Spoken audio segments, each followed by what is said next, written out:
জানেন কি, কৃষ্ণ ছাড়া এই সৃষ্টিতে কেউই প্রকৃত অর্থে পুরুষ নন। আমরা সবাই তার গোপী।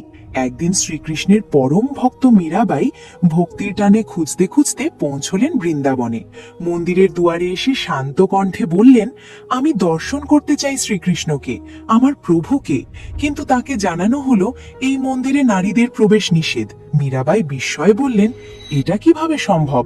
আপনি গিয়ে আপনার প্রধান আচার্যকে বলুন কৃষ্ণ ভক্ত মীরাবাই এসেছেন, তিনি কৃষ্ণের দর্শন চান। প্রহরীরা উত্তর দিল, মহারাজজি কারোর সাথেই দেখা করেন না, কোনো নারীর ছায়াও মারান না, কোনো নারীর মুখও দেখেন না।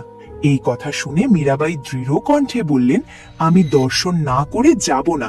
যতক্ষণ না কৃষ্ণের দর্শন পাবো ততক্ষণ এখানেই বসে থাকবো। তিনি মন্দিরের বাইরে অপেক্ষা করতে লাগলেন, কারণ তিনি তো কেবল একজন নারী নন, তিনি কৃষ্ণের ভক্ত।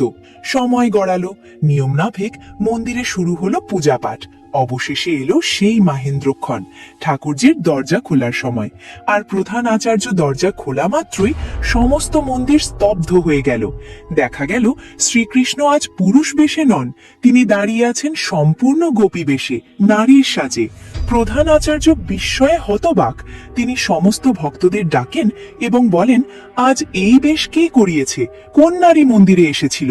শ্রীকৃষ্ণ আজ নারীর সাজে দাঁড়িয়ে আছেন, এ কিভাবে সম্ভব? পরের কাহিনী জানতে ভিডিওটি লাইক করুন, চ্যানেলটি সাবস্ক্রাইব করুন আর কমেন্টে লিখুন জয় শ্রীকৃষ্ণ।